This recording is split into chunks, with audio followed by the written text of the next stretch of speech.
Hey everyone, welcome back to Mind's Mind Tutorials. So we started with byproducts of fishes and their economic importance. So उसके अंदर हमने part first part second दो parts already देख लिए हैं इसी topic के लिए, जिसमें ऑलमोस्ट जितने भी इम्पोर्टेंट चीजें थी वो भी हम चेक कर चुके हैं। और आज हमारा जो पार्ट 3 के अंदर रहने वाला टॉपिक रहेगा वो उसी के आगे का कंटिन्यूएशन है। सो हम 11th इकोनॉमिक इंपॉर्टेंस या फिर हम कह सकते हैं बाय प्रोडक्ट्स ऑफ फिशेज जो टॉपिक है उसका 11th पॉइंट जो रहना चाहिए, जो चीज रहना चाहिए उसको देखने वाले हैं। और वो रहने वाली है आज के लिए आइसिंग ग्लास।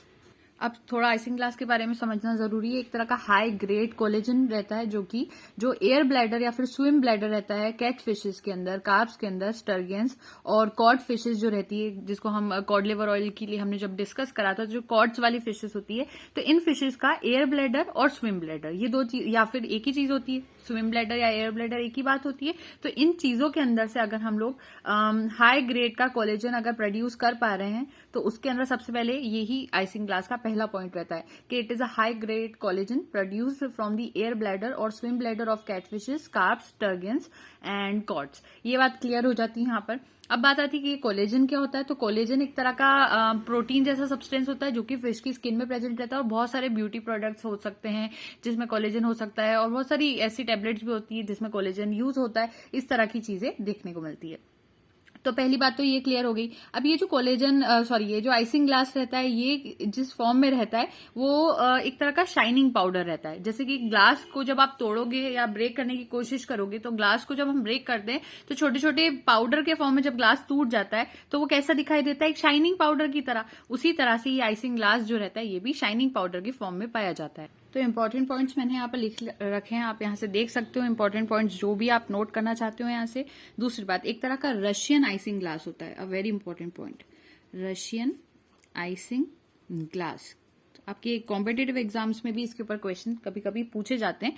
सो रशियन आइसिंग ग्लास जो रहता है वो same to same air bladder या फिर स्विम ब्लैडर से ही प्रोड्यूस होता है। सिर्फ फर्क इतना है कि जिन फिशेस से ये प्रोड्यूस किया जाएगा या जिन फिशेस के एयर ब्लैडर से ये प्रोड्यूस किया जाएगा उन फिशेस के नेम्स क्या हो सकते हैं। सामन आ जाती है यहाँ पर, कुछ पर्चेस और कुछ और कैटफिशेस, सम कैटफिशेस भी आप लिख सकते हो यहाँ पर। यहाँ से रशियन जो आइसिंग ग्लास होता है वो प्रोड्यूस होता है, लेकिन रशियन आइसिंग ग्लास जो होता है वो कैसा होता है, पुअर क्वालिटी का होता है। पुअर क्वालिटी, इसकी क्वालिटी अच्छी नहीं होती, क्वालिटी ऊपर वाले की ही अच्छी पाई जाती है। ये बात यहाँ क्लियर होती है। अब जब आइसिंग ग्लास को प्रिपेयर करना होता है तो एयर ब्लैडर को सबसे पहले वॉश किया जाता है, उसमें से सारा ब्लड या जो भी मैटर्स एयर ब्लैडर में पाए जाते हैं उनको रिमूव किया जाता है। उसके आउटर लेयर को स्क्रैप किया जाता है ना, थोड़ा सा खुरचना आप समझते हो, तो उसके आउटर लेयर को स्क्रैप किया जाता है। फिर जो अंदर वाली इनर लेयर होती है तो वो जो हमें अब दिखाई देने लगती है वो ही हमारा प्योर आइसिंग ग्लास रहता है। तो आपको यहाँ इसका प्रोसेस समझना है। सो एयर ब्लैडर को मैं ए भी लिख रही हूँ, इसको वॉश किया, फिर ब्लड को रिमूव किया, ब्लड रिमूवल, और जितने भी कंटेंट एयर ब्लैडर में पाए जाते हैं सभी चीज को रिमूव करना है। उसके बाद क्या करना है, आउटर लेयर जो है, आउटर लेयर उसको स्क्रैप करना है, आउटर लेयर को स्क्रैप करना है। उसके बाद क्या दिखाई देगा, एक इनर लेयर दिखाई देगी। वही क्या है, वही आपकी आइसिंग जो कहना चाहिए ग्लास के लिए प्योर आइसिंग ग्लास रहता है उसी में पाया जाएगा। तो inner layer contains pure icing glass, icing glass. ज्यादा कोई डिफिकल्ट टॉपिक नहीं है। फिशेस की अगर आप स्टडी करते हो तो फिशेस में कुछ भी डिफिकल्ट नहीं होता, सिर्फ जो इंपॉर्टेंट पॉइंट्स होते हैं वो आपको माइंड में रखने होते हैं, उससे ज्यादा कुछ नहीं होता। एक एक करके मैं इसलिए सारी स्टेप्स आपको बताती जा रही हूँ, आपको सिर्फ सिंपली अपने पॉइंट्स को इसी तरह से नोट करना है, एग्जाम्स में आपको वहां स्टेटमेंट बनानी है, एज सिंपल एज दैट। अब इसके आगे क्या होता है कि जब हम इसको, ये जो इनर लेयर है इसको हॉट वाटर में डिसॉल्व करते हैं तो वो एक जिलेटिन जैसी लेयर बना लेती है, जिलेटिन जैसा सब्सटेंस बना लेती है, जो कि क्या होता है उसके अंदर एडहेसिव प्रॉपर्टीज होती है। एडहेसिव प्रॉपर्टीज क्या होती है, जैसे आप ग्लू को देखोगे तो ग्लू क्या करते हैं, एक चीज को दूसरी से एडहेयर कर देता है या फिर एडहेसिव यानी कि एक साथ मिला देता है, तो इसी को कहते हैं एडहेसिव प्रॉपर्टी होना। तो अब क्या हो रहा है यहाँ पर, इसको हॉट वाटर में, हॉट H2O लिख लेते हैं, इसमें डिसॉल्व करना होता है। हॉट वाटर में ये डिसॉल्व हो गया। डिसॉल्व होने के बाद क्या करेगा, ये एक जिलेटिन जैसा सब्सटेंस फॉर्म करेगा, gelatin like substance formed. Fine, इतना क्लियर हो गया। और इसके अंदर क्या होता है, इसमें होती है एडहेसिव प्रॉपर्टीज। ठीक है, दो चीजों को अटैच करने की प्रॉपर्टीज को एडहेसिव प्रॉपर्टीज। अब क्वेश्चन उठता है कि आइसिंग ग्लास कहाँ यूज किया जाता है। तो प्रिंसिपली जब क्लैरिफिकेशन ऑफ वाइन्स को करना होता है, बियर विनेगर, तो वाइन्स बियर विनेगर के सफाई करने के अंदर या उसको थोड़ा क्लीन करने में, उसका क्लैरिफिकेशन करने में आइसिंग ग्लास का यूज होता है। और अगर हम लिमिटेड एक्सटेंट में बात करें, कम अमाउंट में अगर इसका कहीं यूज हो सकता है तो वो रहता है जेलीज की प्रिपरेशन में, क्योंकि कहीं ना कहीं जिलेटिन जैसा सब्सटेंस और जिलेटिन जो रहता है वो जेली में यूज किया जाता है।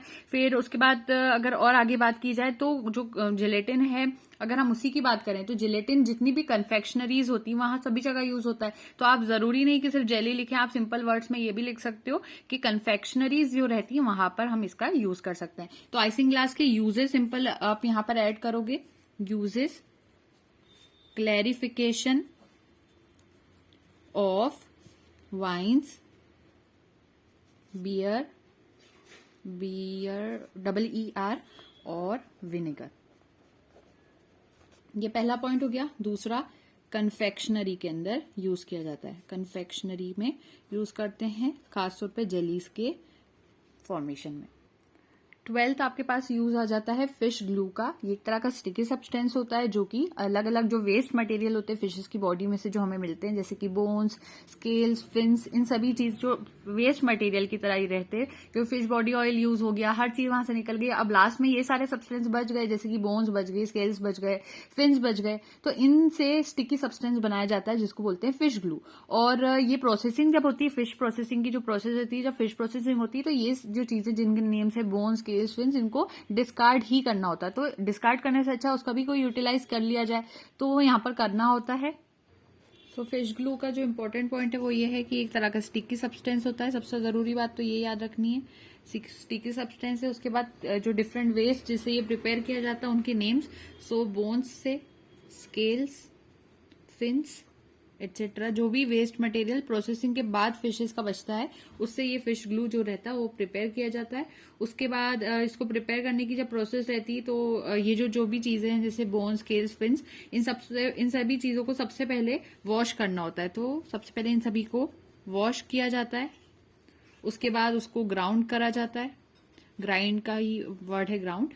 फिर उसके बाद इसको कुक किया जाता है एसिटिक एसिड के अंदर, कुक्ड इन एसिटिक एसिड। ये सबसे ज्यादा इंपॉर्टेंट पॉइंट है कि एसिटिक एसिड यानी विनेगर के अंदर इसको कुक करना होता है, और वो भी स्टीम के अंदर। फिर जब इसका लिक्विड जो होता है वो सेपरेट होता है, फिर इसको कंडेंस करना होता है, और उसके बाद क्योंकि सारी चीजें जो रहती है वो लिक्विड में कन्वर्ट हो जाती है, तो एक लिक्विड फॉर्म होगा। लिक्विड जो होगा उसको सेपरेट करेंगे, लिक्विड फॉर्म होगा, लिक्विड को सेपरेट करा, उसको कंडेंस करते हैं। कंडेंस करने के बाद उससे क्या प्रिपेयर होता है, फिश ग्लू। तो उसको हम यहाँ पर FG लिख रहे हैं फिश ग्लू को रिप्रेजेंट करने के लिए। अब ये फिश ग्लू एक स्ट्रॉन्ग एडहेसिव रहता है जो कि papers, files, woods, leather, glass, हर चीज को एक दूसरे से अटैच कर सकता है। जो ग्लू रहता है उसको सबसे ज्यादा जिन फिशेस से बनाया जाता है, यानी जिन फिशेस की बोन्स, स्केल्स, फिन्स यूज किए जाते हैं, वो दो फिशेस रहती है जिससे चीफली हम ये ग्लू बनाते हैं, जिनका नेम जो है वो है यहाँ पर कॉड्स और स्टर्गियंस। ये दो फिशेस रहती है जिनकी बॉडी में से यहाँ फिश ग्लू का प्रिपरेशन देखने को मिलता है। तो ये तो फिश ग्लू की सारी इंपॉर्टेंट इन्फॉर्मेशन हो गई। अब हम लोग नेक्स्ट पॉइंट देखते हैं 13, fish leather. So fish leather जो रहता है वो फिश की स्किन से बनाया जाता है, और खास तौर पे जिन फिशेस से ये फिश लेदर बनाया जाता है वो रहती है शार्क्स और रेस, क्योंकि इन दोनों फिशेस की जो स्किन रहती है वो थोड़े लेदर की टेक्सचर जैसी ही पाई जाती है, थोड़ी हार्ड टाइप की भी रहती है। सो इन फिश लेदर का जो प्राइस रहता है वो बहुत ज्यादा एक्सपेंसिव भी होता है, और मैनकाइंड के लिए बहुत ज्यादा कहना चाहिए उसमें क्रेज भी देखा जाता है। और पॉपुलरली इसको जो कहा जाता है फिश लेदर को, उसको कहते हैं शाग्रीन। तो मैं यहाँ पर उसका जो कॉमनली जो वर्ड कहा जाता है उसको यहाँ नोट करूंगी, शाग्रीन। तो आप इसको याद रखेंगे, शाग्रीन कहा जाता है फिश लेदर को। और जिन फिश से यूज करते हैं वो कौन सी फिशेस है, शार्क्स हैं और रेज हैं। ये दो फिशेस याद रखनी है। इसमें जो स्किन होती है फिशेस की उसको यूज करा जाता है, उसमें उसको थोड़ा पॉलिश करते हैं, उस पर कुछ स्मूथनिंग मटेरियल लगाते हैं, जो सैंड पेपर रहता है उसके थ्रू भी उसको स्मूथ करने की कोशिश करते हैं। इस तरह से फिश लेदर फॉर्म होता है। तो इसमें स्किन ऑफ फिशेस का यूटिलाइज होता है, स्किन ऑफ फिशेस। उसके बाद स्पेशली जो कलर्ड शाग्रीन रहता है उसको जो ज्वेल बॉक्सेस रहते हैं उसकी कवरिंग के लिए यूज करना होता है। तो जो ज्वेल बॉक्सेस होते हैं उसकी कवरिंग के अंदर इस शाग्रीन का यूज किया जाता है, शाग्रीन। और उसके अलावा ऑर्नामेंटल कवरिंग्स में भी यूज किया जाता है। और ये जो फिशेस की ड्राइड और ट्रीटेड स्किन रहती है, इसके अंदर जब उनको यूज करते हैं तो उससे लेडीज के जो शूज हो सकते हैं, उनके मनी बैग्स होते हैं, बेल्ट्स, उनके सूट केसेस, हर चीज बनाई जा सकती है। तो ये फिश लेदर के बारे में आपको सारे इंपॉर्टेंट पॉइंट्स याद रखना। और इसके फिश बैग्स जो रहते हैं शार्क की स्किन के या फिर इनके शूज वगैरह जो रहते हैं बहुत ज्यादा एक्सपेंसिव होते हैं। कुछ ऐसी कंपनीज है जो कि खासतौर पर इनकी ही प्रोडक्ट्स बनाती है, तो उनके उसी वजह से ही फेमस हो जाते हैं, मतलब कहना चाहिए प्रोडक्ट्स, क्योंकि वो ओरिजिनली एनिमल्स का यूज यहाँ पर कर लेते हैं। तो हमको यहाँ पर जो पॉइंट लिखना रहेंगे वो कौन से रहेंगे? लेडीज शूज जिनमें इनका यूज होता है, उसके बाद money bags, belts, suit cases etcetera. अब इसके बाद कंपनीज के नेम अभी हम यहाँ नहीं कहेंगे, क्योंकि वो यहाँ पर उनकी एक तरह से और एडवर्टीजमेंट की तरह एक्ट करेगा, इसलिए वो यहाँ पर नहीं रहेंगे नेम्स। इसके अलावा अगर हम बात करते हैं तो कुछ ऐसी फिशेज होती है जिनकी ड्राइड और स्पाइनी स्किन्स रहती है। ड्राइड एंड स्पाइनी स्किन्स, थोड़ी रफ रहेगी, उस पर स्पाइन्स भी होते हैं। तो ये जो फिशेज रहती है वो खासतौर पे रहती है ग्लोब फिशेज। तो ये ग्लो फिशेज जो रहती है, इनके ये जो स्किन रहती है बहुत ज्यादा सख्त रहती है, स्पाइन्स वाली होती है। तो इससे जो वॉर के हेलमेट्स रहते हैं, वॉर हेलमेट, वो बनाए जाते हैं। तो वॉर के हेलमेट जो रहते हैं वो बहुत ज्यादा स्ट्रांग होना चाहिए, तो वो इससे बनते हैं। और जो नेटिव्स होते हैं कुछ आइलैंड्स के, जैसे कि साउथ सीज के, वहां पर खासतौर पर ये ग्लो फिशेज के जो हेलमेट रहते हैं वो बनाए जाते हैं। इसके अलावा स्कोलियोडॉन की जो स्किन होती है, स्कोलियोडॉन की स्किन जो होती है वो भी एक गुड सोर्स है शाग्रीन का, गुड सोर्स ऑफ शाग्रीन, ये याद रखना है आपको। उसके अलावा कभी कभी एब्रेसिव जो प्रोडक्ट्स हो सकते हैं, एब्रेसिव प्रोडक्ट्स, उनकी तरह भी यूज किया जाता है इनको, जिसमें फर्नीचर्स की पॉलिशिंग के अंदर, मेटल्स की पॉलिशिंग में भी यूज करते हैं फिश के स्किन या लेदर को। उसके अलावा जो ग्रीनलैंड शार्क्स होती हैं, ग्रीनलैंड शार्क्स, तो ग्रीनलैंड शार्क्स कौन कौन सी हो सकती है? सोमनियोसस आ जाएगी पहले तो, सोमनियोसस। इसके अलावा हो जाती है माइक्रोसिफेलस, तो इन शार्क्स जो कि सोमिनस और माइक्रोसिफेलस है, इनको किल ही इसीलिए किया जाता है कि इससे इनकी स्किन को वहां से लिया जाए और उसकी स्किन से जो बुक की बाइंडिंग होती है वो बनाई जाती है। तो मैं इनके आगे यहाँ पर बुक बाइंडिंग लिख देती हूँ, तो आप भी इसको यहाँ पर नोट कर सकते हैं, बुक बाइंडिंग। ये यहाँ इसके पॉइंट्स हो जाते हैं फिश लेदर के। इसके बाद 13th इकोनॉमिक इंपॉर्टेंस जो फिशेस की रहती है वो रहती है fishes in relation to public health, जिसमें लार्विसाइडल एंड स्केवेंजर फिशेज आती है, स्केवेंजर फिशेज आ जाती है। अब इसको अगर हम यहाँ पर समझते हैं तो जो पॉजिटिव एजेंट्स रहते हैं कुछ डिजीजेस के, जैसे कि इंसेक्ट्स हो सकते हैं, क्रस्टेशियन, मॉलस्क हो सकते हैं, ये सभी इनहेबिटेंट रहते हैं एक्वेटिक एनवायरनमेंट में, यानी कि पानी के अंदर ये डिजीजेस पैदा करने वाले जो ऑर्गेनिजम्स हैं, जैसे कि इंसेक्ट्स, क्रस्टेशियंस, मॉलस्क, ये कहाँ रहते हैं? ज्यादातर पानी वाले इन्वायरमेंट में रहते हैं। तो बहुत सारी ऐसी स्पीशीज होती है फिशेज की जो कि लार्विसाइडल मानी जाती है। लार्विसाइडल यानी कि ये जो ऑर्गेनिज्म जो कि हार्मफुल है हमारे लिए, हार्मफुल वाले ऑर्गेनिजम्स कौन से थे? हार्मफुल को तो हम यहाँ एच से रिप्रेजेंट कर रहे हैं। कौन कौन से हैं? एक तो इंसेक्ट्स हो गए, जिसमें मॉस्किटोज को भी आप याद रख सकते हो। फिर आ गए यहाँ पर क्रस्टेशियंस और मॉलस्क, ये बात कही हमने सबसे पहले, ये मॉलस्क का होना चाहिए, यहाँ सी आएगा। मॉलस्क के अंदर आगे अगर हम बात करें तो ये सभी ऑर्गेनिजम्स कहाँ पाए जाते हैं? एक्वेटिक एनवायरनमेंट में पाए जाते हैं, एक्वेटिक एनवायरनमेंट में। अब कुछ फिशेज होती है लार्विसाइडल, यानी कि जो इन ऑर्गेनिजम्स के लार्वे रहेंगे, अगर मान लीजिए इनका लार्वा है कोई, तो उन लार्वा को खाने वाली फिशेज को आप लार्विसाइडल कहते हैं।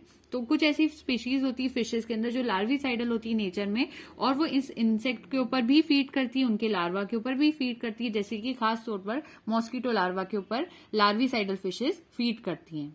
तो जो मॉस्किटो लार्वा के ऊपर फिशेस यहाँ फीड करेंगी उनके नेम्स आपको ऑलरेडी पता है, क्योंकि 12th क्लास से इंपॉर्टेंस में आ जाते हैं फिशेस के नेम।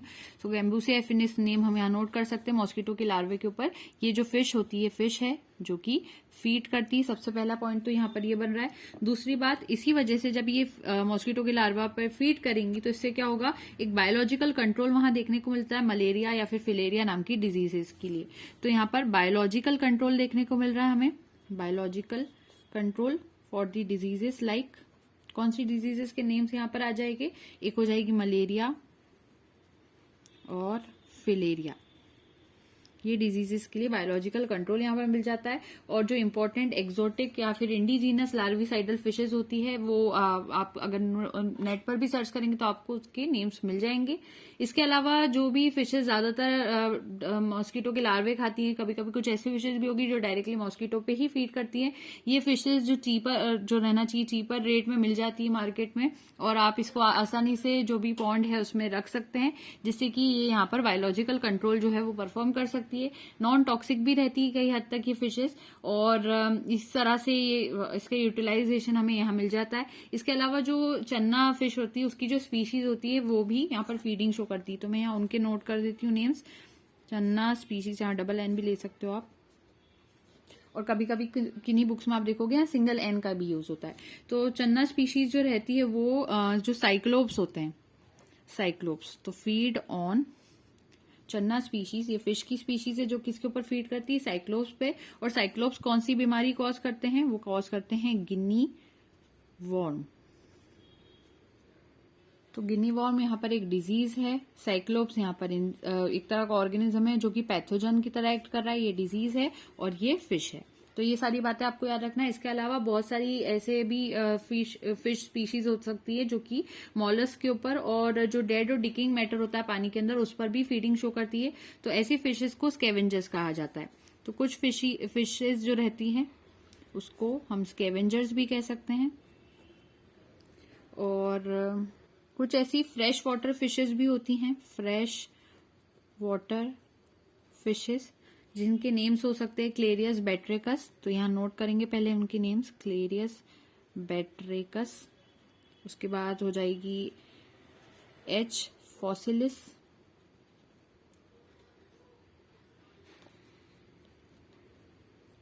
बगेरियस, बगेरियस।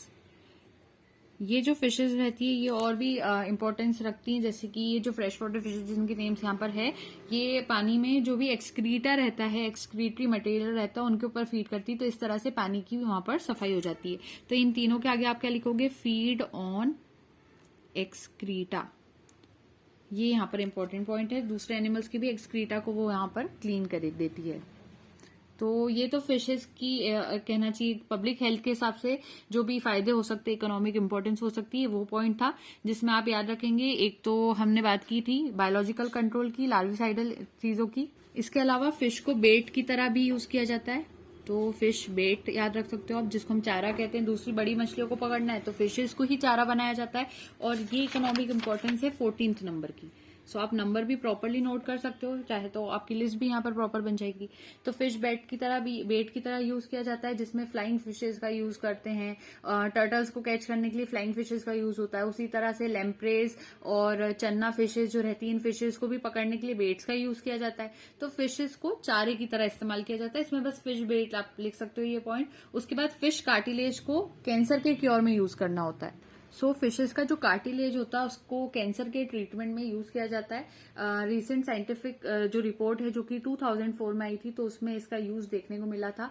और कहा गया था कि ये जो शार्क्स होती हैं वो डिजीज रेजिस्टेंट होती है, इसीलिए ये डिजीज इन फिशेस को यानी कि शार्क्स को कभी भी कैंसर वाली प्रॉब्लम ज्यादातर देखने को नहीं मिलती। और जो शार्क्स होती है वो कैंसर को इम्यून रहती है। तो जो शार्क्स का कार्टिलेज होता है इसीलिए उसको लिया गया और उससे मेडिसिन को बनाया गया, जो कि जो कैंसर का क्योर होता है उसमें बहुत ज्यादा फायदेमंद पाया जा सकता है। तो इसमें याद क्या रखना है, शार्क का जो कहना चाहिए, शार्क का कार्टिलेज होता है वो, और शार्क जो रहती है वो इम्यून रहती है कैंसर को इम्यून टू कैंसर, ये बात याद रखनी है आपको यहाँ पर। ये रिसर्च कब की गई थी? 2004 में की गई थी। उसके लिए शार्क का जो कार्टिलेज होता है उससे क्या किया जाता है? कैंसर की मेडिसिन बनाई जाती है, कैंसर मेडिसिन।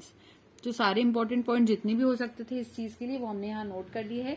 और शार्क्स जो रहती है वो डिजीज रेजिस्टेंट होती है, इसलिए आपको याद रखना है, और वो बहुत कमी से ही विक्टिम बनती है किसी भी डिजीज के लिए। तो ये शार्क का इंपॉर्टेंट पॉइंट था। उसके बाद 16th हमारा इंपॉर्टेंस आ जाता है फिशेस फॉर एम्प्लॉयमेंट जनरेशन, क्योंकि fishes rich source of food रहता है। बहुत सारे पीपल को इसी वजह से, फिशेस की वजह से एम्प्लॉयमेंट मिल जाती है, फिश इंडस्ट्रीज में वो काम कर सकते हैं और फिशेस के थ्रू अपनी जो लाइवलीहुड है उसको भी आसानी से बिता सकते हैं। तो ये बातें आपको यहाँ पर याद रखनी है। फिशेस को मार्केटिंग में भी यूज किया जाता है, और जो पीपल इसमें एंगेज रहते हैं फिशेस की मार्केटिंग में, वो सब्सिडियरी इंडस्ट्रीज जो रह सकती है, जैसे कि जहां पर प्रिजर्वेशन, कैनिंग, ट्रांसपोर्ट, रेफ्रिजरेशन होता है फिशेस का, या फिर मैन्युफैक्चरिंग अगर कहीं हो रही है, जैसे फिश के अभी इतने सारे आपने बाय प्रोडक्ट्स देखे वहां पर, या फिर फिशेस की जो भी इकोनॉमिक इंपॉर्टेंस जो जो हमने देखी, इन सभी की इंडस्ट्रीज भी कहीं ना कहीं होंगी। तो उस सारी जगहों पर फिशेस की वजह से जो यंग जनरेशन है उन्हें एम्प्लॉयमेंट भी देखने को मिलती है। और अगर हम फिशरी सेक्टर्स देखें इंडिया के अंदर, तो वो करीब करीब 24 लाख फुल टाइम फिशरमैन वहां पर वर्क करते हैं। 36 लाख पार्शली एंगेज फिशरमैन यहाँ देखने को मिलते हैं, जिसमें से 10% जो है वो एलाइड एक्टिविटीज जो है उसके अंदर एंगेज्ड है, जो कि फिश लाइक मार्केटिंग हो जाएगा, नेट मेंडिंग हो जाएगा, फिश क्योरिंग हो जाएगा, या उसकी प्रोसेसिंग हो जाएगी, इसके अंदर देखने को मिलता है। और ये सारी इन्फॉर्मेशन जो योजना मार्च में आया था 1998 वहां से की गई थी। इसके बाद कुछ ऐसी हार्मफुल फिशेज भी होती है जिसका पॉइंट भी यहाँ पर इंपॉर्टेंट है मेंशन करना। तो इसके बाद फिशेस के कुछ हार्म्स भी हो सकते हैं, वो भी देख लेंगे। हार्मफुल फिशेस, ये तो एम्प्लॉयमेंट की बात हो गई यहाँ पर, तो आप इसमें सिंपल याद अपने वर्ड्स में लिख सकते हो एम्प्लॉयमेंट के अंदर। तो सबसे पहला पॉइंट तो हार्मफुल फिशेस के अंदर ये आ जाता है कि जो हार्म फिशेस कॉज करती है वो करीब करीब नेग्लिजिबल है उसके बेनिफिट्स के सामने। तो बेनिफिट्स फिशेस में ज्यादा है उसके हार्म से, तो बेनिफिट ज्यादा है, हार्म कम है। उसके बाद हार्म जो है वो नेग्लिजिबल है, करीब करीब थोड़े से तो हैं लेकिन नेग्लिजिबल जैसे ही हैं। कुछ फिशेस जैसे कि शार्क्स और रेज जो होती है वो एक्सट्रीमली डेंजरस रहती है, जिसकी वजह से जब उन्हें पकड़ा जाता है तो वो इंजरीज कॉज कर देती है स्विमर्स को या फिर फिशरमैन को। कभी कभी इन स्विमर्स और फिशरमैन की डेथ भी हो जाती है इन्हें पकड़ने में, शार्क्स और रेज के अंदर। तो आप याद क्या रखोगे हार्मफुल फिशेज में? शार्क्स और रेज जो रहती हैं वेरी डेंजरस, बहुत ज्यादा डेंजरस होती है। ये किलिंग परफॉर्म कर देती है, एक हर ऑर्गेनिज्म को प्रेडेटर की तरह ही प्रे की तरह ही एक्ट करने की कोशिश करती है उनके ऊपर, और उनको किल भी कर देती है। इसके बाद जो ट्रॉपिकल और सब ट्रॉपिकल सीज होते हैं वहां पर ज्यादातर ये शार्क्स और रेज मिलती है, तो वहां पर ही सबसे ज्यादा फिशरमैन और जो स्विमर्स होती है उनकी डेथ देखने को मिलती है। तो डेथ कौन से एरियाज में मिल रही है वो भी आप यहाँ चाहो तो लिख सकते हो, ट्रॉपिकल और सब ट्रॉपिकल एरियाज में, एरियाज के अंदर। इसके अलावा जो फिशेज रहती है वो वुंड्स भी इन्फ्लेक्ट करती है, उनके स्टिंग्स अगर कभी पकड़ रहे हैं कोई फिशेज को, कोई भी फिशरमैन है, तो अगर फिश ने उनको स्टिंग भी कर दिया तो उनपे जो वुंड्स आ जाते हैं उसकी वजह से पॉइजन भी उस इंसान में जा सकता है। तो फिश का जो स्टिंग रहता है, स्टिंग्स, उसमें पॉइजन जा सकता है। और जो फिशेज यहाँ पर स्टिंग कर सकती है वो कौन कौन सी है? स्क्वेलस, ये फिशेस के नेम्स है यहाँ पर, स्क्वेलस, ट्राइगॉन एटसेट्रा। फिर अगर मैं यहाँ पर फ्रेश वाटर फिशेस के बारे में भी थोड़ा मेंशन करूं, फ्रेश वाटर फिशेस के बारे में, तो उसमें जो बोनी फिशेस होती है, हेट्रोपन्यूस्टिस, फॉसिलिस, क्लेरियस, बेट्रेकस, ये फिशेस भी पॉइजनस होती है। अगर ये भी स्टिंग कर देंगी तो ये अपने पेक्टोरल स्पाइन की मदद से स्टिंग करती हैं, और ये भी सामने वाले व्यक्ति को वहां पर किल करने के कैपेबल होती है। तो यहाँ पर नाम क्या याद रखना है? हेट्रोपन्यूस्टिस, न्यूस्टिस, फॉसिलिस, ये एक नाम हो गया। उसके बाद हो जाएगा क्लेरियस, बेट्रेकस, और ये इनके पेक्टोरल स्पाइन की मदद से ये चीज करती हैं। पेक्टोरल स्पाइन इनका स्टिंग करता है और वो पॉइजन पहुंचा देता है अंदर। ये बात आपको यहाँ पर फ्रेश वाटर फिशेस के लिए लिखना है। इसके अलावा जो स्कॉर्पियन फिशेस होती है या टोड फिशेस होती है, ये भी पहले तो इनके बारे में जरूरी बात है कि ये बोनी मराइन फिशेस होती है, ये आपको पता होना चाहिए। और जब ये भी किसी ऑर्गेनिज्म पर अटैक करेंगी तो पेनफुल वुंड्स क्रिएट करती हैं। तो यहाँ पर बोनी मराइन फिशेस बात कर रहे हैं अब हम। बोनी मराइन फिशेस कौन सी हो सकती है? टोड, स्कॉर्पियन, फिशेस, ये आपको यहाँ याद रखना है। सम फिश स्पीशीज के बारे में हम बात करें तो वो इंटरमीडिएट होस्ट रहती है जिसमें पैरासाइट रहते हैं, वो पैरासाइट ह्यूमन तक पहुंच जाते हैं। जो भी फिशेस को कंज्यूम करने की कोशिश करेंगे वहां पर, तो कभी कभी वो पैरासाइट ह्यूमन तक पहुंच जाते हैं और दूसरे एनिमल्स तक भी आ जाते हैं जो एनिमल्स फिशेस को खाते हैं। सो फिशेस इंटरमीडिएट होस्ट हो सकती है पैरासाइट की, जिससे ह्यूमंस और एनिमल्स भी वहां पर इन्फेक्ट हो सकते हैं। उसके अलावा कुछ मराइन कार्टिलेजनस फिशेस होती है जो कि इलेक्ट्रिक शॉक अपने पावरफुल इलेक्ट्रिक ऑर्गन से प्रोड्यूस कर सकती है। तो आप यहाँ पर लिख सकते हो marine cartilaginous fishes electric organs की मदद से इलेक्ट्रिक शॉक प्रोवाइड कर देती है, शॉक। तो ये याद रखना है। और ये जो फिश स्पीशीज होती है वो कौन सी हो सकती है? टेट्राडॉन हो जाएगी, टेट्राडॉन स्पीशीज। फिर उसके बाद इनका एक चीज और कि कुछ ऐसी फिश स्पीशीज भी हो सकती है जैसे कि टेट्राडॉन स्पीशीज भी यहाँ पर इंक्लूड रहेंगी जिनका फ्लैश भी पॉइजनस होता है। अगर इनका फ्लैश भी किसी ने खाया तो उसमें भी पॉइजन होता है। सिर्फ ये इन्फेक्ट नहीं कर रही बल्कि इनका फ्लैश भी पॉइजनस हो सकता है और वो मैन के लिए फेटल भी हो सकती है। और कुछ कार्निवोरस फिशेज भी है जो कि कुछ लार्वा जो यूजफुल इंसेक्ट्स हैं उनको भी खा लेती है। तो वो यूजफुल इंसेक्ट्स के लार्वा इस वजह से खत्म हो जाते हैं और हम उसका इकोनॉमिक इंपॉर्टेंस नहीं ले पाते हैं। तो यहाँ पर सारे जितने भी इंपॉर्टेंस थी फिशेस की वो सभी यहाँ पर कंप्लीट हो जाते हैं। उसका जो भी बाय प्रोडक्ट्स था वो भी कंप्लीट हो जाता है। इसके बाद शार्क लिवर ऑयल का जो वीडियो रहेगा वो अलग से बनेगा, सेपरेट वीडियो रहेगा, और जिसमें हम फिश बॉडी ऑयल के ऊपर ही फोकस करेंगे या उसके लिवर ऑयल पर ही फोकस करेंगे specially. So thank you so much. Don't forget to like, share and subscribe. Happy learning.